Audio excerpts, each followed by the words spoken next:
Hello बच्चों, चलिए प्रश्न को समझते हैं। एम द्रव्यमान का एक छोटा गुटका कैपिटल एम द्रव्यमान के एक बड़े गुटके पर रखा हुआ है। इस बड़े गुटके की सतह दाहिने किनारे के पास क्षैतिज है तथा धीरे धीरे मुड़ती हुई ऊर्ध्वाधर हो जाती है। बड़ा गुटका एक क्षैतिज सतह पर फिसल सकता है।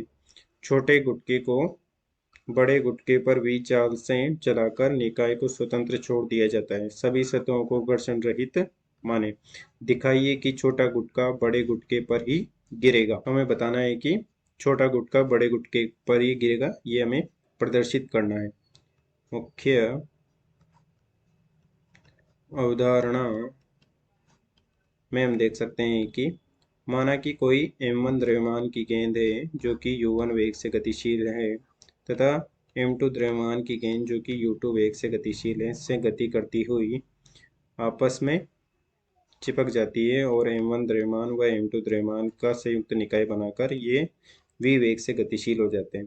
तो हम देख सकते हैं कि इस टक्कर में कोई बाह्य बल नहीं लग रहा है, तो संवेग संरक्षण होगा और संवेग संरक्षण से हम लिख सकते हैं कि m1 u1 सदिश प्लस m2 u2 सदिश बराबर होगा m1 प्लस m2 v सदिश।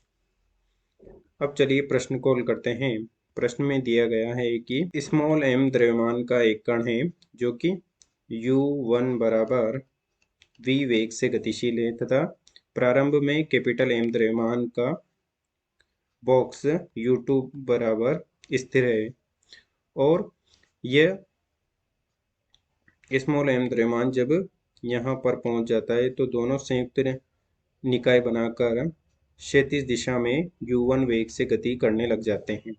तो इसके लिए हम देख सकते हैं कि संवेग संरक्षण से कि स्मॉल m द्रव्यमान v वेग से गतिशील है तथा प्रारंभ में कैपिटल M द्रव्यमान स्थिर है जो कि 0 हो जाएगा और दोनों संयुक्त निकाय बनाकर m प्लस m का बनाकर v1 वेग से क्षैतिज दिशा में गति करने लग जाते हैं। तो v1 का मान हो जाएगा स्मॉल m v बटे capital M plus small m जो कि इस v1 का मान है। अर्थात m द्रव्यमान भी v1 क्षैतिज वेग से गति करने लग जाएगा तथा m द्रव्यमान भी कैपिटल M द्रव्यमान भी v1 क्षैतिज वेग से गति करने लग जाएगा तथा हम देख सकते हैं कि क्षैतिज दिशा में कोई बल नहीं है, इसलिए हमने संवेग संरक्षण लगाया है। परंतु जैसे जैसे ये m1 द्रव्यमान ऊपर की ओर जाने लगता है तो इस पर गुरुत्वीय बल mg नीचे की ओर लगने लगता है और h ऊंचाई पर जाने के बाद ये इस बड़े बॉक्स को छोड़ देता है और इस पर एक परिणामी बल v2 इस दिशा में लगने लग जाता है। परिणामी बल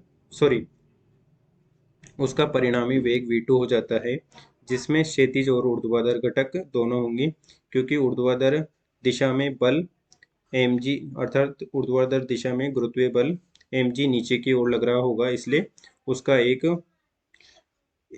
एक ऊर्ध्वाधर घटक भी होगा और एक क्षैतिज घटक भी होगा।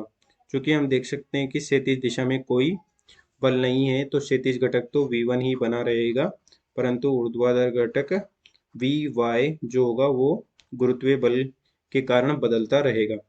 तो हम देख सकते हैं कि चूंकि क्षैतिज दिशा में कोई बल नहीं है तो v1 वेग से गति करता हुआ बड़ा बॉक्स जब आगे पहुंचेगा इस प्रकार से, माना कि इस प्रकार से बड़ा बॉक्स जब आगे पहुंच जाएगा v1 वेग से गति करता हुआ यहाँ पहुंच गया है तो m द्रव्यमान का क्षैतिज दिशा में तो वेग v1 ही है, तो ये भी गति करता हुआ h ऊंचाई से गति करता हुआ पुनः इस बड़े बॉक्स पर ही पहुंच जाएगा।